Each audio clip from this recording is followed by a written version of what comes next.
നാടിൻ്റെ ഉത്സവമെന്നോണം നവരാത്രി കാലത്ത് ഈ മഹോത്സവത്തെ വലിയ ചരിത്ര സംഭവമാക്കി മാറ്റാൻ ഒരു ഗ്രാമം മുഴുവൻ ഒന്നിക്കുന്ന കാഴ്ചയാണ് നമ്മൾ കാണുന്നത്. ഗ്രാമത്തിൻ്റെ കാഴ്ച വിഭവങ്ങളുമായി ഗ്രാമീണർ അതിപുലർച്ചെ മുതൽ ഈ തറവാട് സന്നിധിയിലെത്തി അവർക്ക് ലഭ്യമായ മുഴുവൻ കാർഷിക വസ്തുക്കളും ഇവിടെ സമർപ്പിക്കുകയാണ്. ഒരു പഴയ ചരിത്രത്തിൻ്റെ കാലം നമ്മുടെ മുമ്പിൽ തുറന്നുകൊണ്ട് നവരാത്രി ഉത്സവം അയ്യങ്കാവ് കൂലോം തറവാടിനും ഒരു വലിയ അത്ഭുതം തന്നെ കാഴ്ചവെക്കുകയാണ്. അയ്യങ്കാവ് കൂലോം തറവാട്ടുകാരണവർ പതിറ്റാണ്ടുകൾക്ക് മുമ്പ് നടത്തിയ ഒരു പ്രാർത്ഥനയുടെ സാഫല്യമായാണ് ഈ കാഴ്ചവസ്തുക്കൾ അയ്യങ്കാവ് കൂലോം തറവാട് നിന്നും ചിത്താരി കുദ്രു മൂകാംബിക ദേവസ്ഥാനത്തിൽ നിന്നും എത്തിയ സംഘത്തിന് സമർപ്പിക്കുന്നത്.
അയ്യങ്കാവിലേക്ക് പോകുന്നത് എന്തിനെന്ന് വെച്ചാൽ ഈ അമ്പലത്തിൽ പണ്ട് ഒരു നേർച്ച വന്നിരുന്നു. അയ്യങ്കാവ് മണിയാണി എന്ന് അയ്യങ്കാവ് എന്ന് പറയുന്ന സ്ഥലത്ത് ഒരു വലിയൊരു ജമ്മി ഉണ്ടായിരുന്നു. അയാൾക്കൊരു പ്രോബ്ലം ഉണ്ടായി. അതായത് പണ്ടത്തെ ബ്രിട്ടീഷ് പോലീസുകാർ അറസ്റ്റ് വഴി കൊണ്ടുപോകുമ്പോൾ ഇവിടെ എത്തി വൈകുന്നേരമായി ഈ അമ്പലത്തിൽ വന്നു പ്രാർത്ഥിച്ചു. അങ്ങനെയാണ് ഇവിടുന്ന് ഒരു അളവുണ്ടായത്. നിങ്ങൾ പോയിക്കോ, ഒന്നും കുഴപ്പമുണ്ടായി, ഞാൻ നോക്കിക്കോളാം. അങ്ങനെ പോയി അവർ ആ കേസിൽ അവർ വിജയിച്ചു. അങ്ങനെ അവിടുത്തെ എത്ര ആയിരക്കണക്കിന് ഏക്കർ സ്ഥലം ഇവിടെ കൊടുക്കാൻ വേണ്ടി വന്നു. പക്ഷേ അന്ന് ഇവിടെ ദൈവത്തിൻ്റെ അരുൾ വന്നു, വേണ്ട, നമുക്ക് സ്ഥലം വേണ്ട, വർഷത്തിൽ ഒരു വർഷം ഞങ്ങൾ അവിടെ വരും, ആ വർഷത്തിൽ ഒരു വർഷം അവിടുത്തെ മറ്റു തറവാട് ഞങ്ങൾക്ക് വിട്ടു തരണം. അത് അവിടെയിലെ മരങ്ങളും പച്ചക്കറി ആയാലും എന്തായാലും വീടായാലും മൊത്തം നമുക്ക് ഇന്ന് ഞങ്ങൾ ഈ പോകുന്ന ആൾ അവിടെ ആ തറവാട്ടിൽ പോയി കയറി എവിടെ പോയാലും ആരും ചോദിക്കുന്നതില്ല.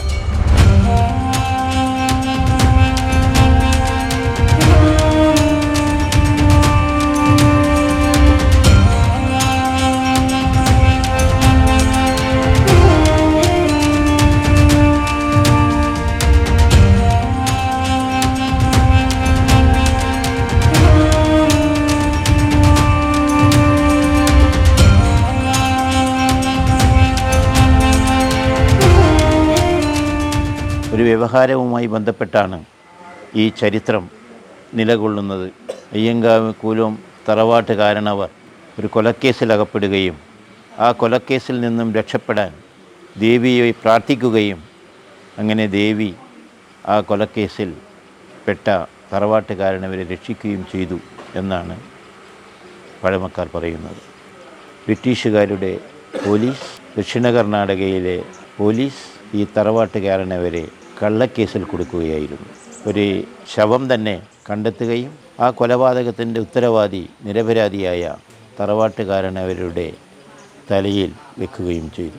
അങ്ങനെ തറവാട്ടുകാരനവരെയും പോലീസ് അറസ്റ്റ് ചെയ്തു. ആ കാരണവർ തൻ്റെ കണ്ണിൽ നിന്നും ഒഴിച്ച കണ്ണീർ ഒരു ഗ്രാമത്തിൻ്റെ മുഴുവൻ വേദനയായി മാറി. അങ്ങനെ ചിത്താരി പാലത്തിനെത്തുമ്പോൾ കാരണവരെയും അറസ്റ്റ് ചെയ്ത് ദക്ഷിണ കർണാടക പോലീസ് പോകുമ്പോൾ അങ്ങകലെ ഒരു മണിനാദം മുഴങ്ങി. സന്ധ്യാവന്ദനത്തിൻ്റെ സമയം. അപ്പോഴാണ് തൊട്ടടുത്ത കുദ്രു ദേവീക്ഷേത്രത്തിൽ നിന്നും മണിനാദം മുഴങ്ങുന്നത്. അപ്പോൾ കാരണവർ തൻ്റെ ഒരു ആഗ്രഹം പ്രകടിപ്പിച്ചു, ആ ദേവിയെ ഒന്ന് തൊഴണം, ദേവിയെ കണ്ട് പ്രാർത്ഥിക്കണം, തൻ്റെ നിരപരാധിത്വമായ ദേവിയുടെ മുമ്പിൽ സമർപ്പിക്കണം, തുറന്നു പറയണം.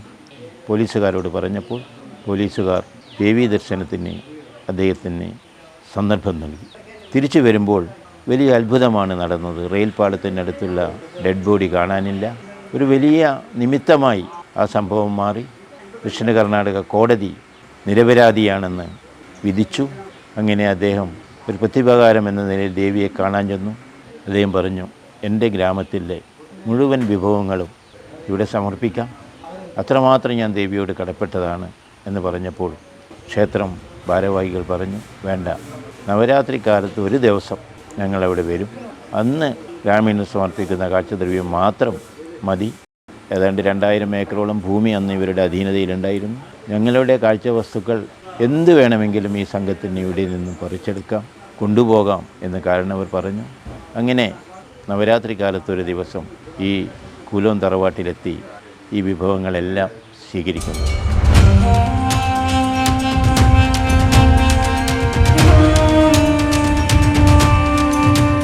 ആ വിഭവങ്ങളെല്ലാം ഉൾപ്പെടുന്നു. അടക്ക മുതൽ പച്ചക്കറി മുതൽ എല്ലാം വളരെ സ്നേഹപൂർവ്വം, വളരെ ആദരപൂർവ്വം ഭക്തർ ദേവിക്കായി സമർപ്പിക്കുകയാണ്. പതിറ്റാണ്ടുകൾക്ക് മുമ്പ് നടന്ന ഈ ആചാരം ഇന്നും നവരാത്രി കാലത്ത് യാതൊരു പോറലുമേൽക്കാതെ നടക്കുകയാണ്.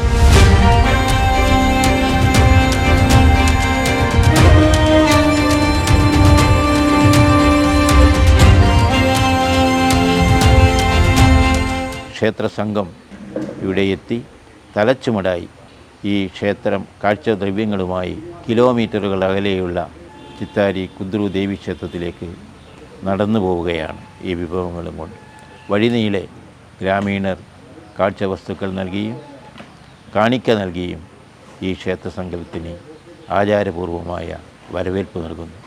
ഇങ്ങനെ ഗ്രാമം മുഴുവൻ എല്ലാം മറന്ന് ഒന്നിക്കുന്ന ഒരു അപൂർവ കാഴ്ചയാണ് ഈ നവരാത്രി കാലത്ത് ഇവിടെ നടക്കുന്നത്.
രസകരമായ വെബ് സീരീസുകളും വാർത്തകളും കാണാൻ ഇഷ്ടപ്പെടുന്നവരാണോ നിങ്ങൾ? എങ്കിൽ caravel media YouTube channel subscribe ചെയ്യൂ.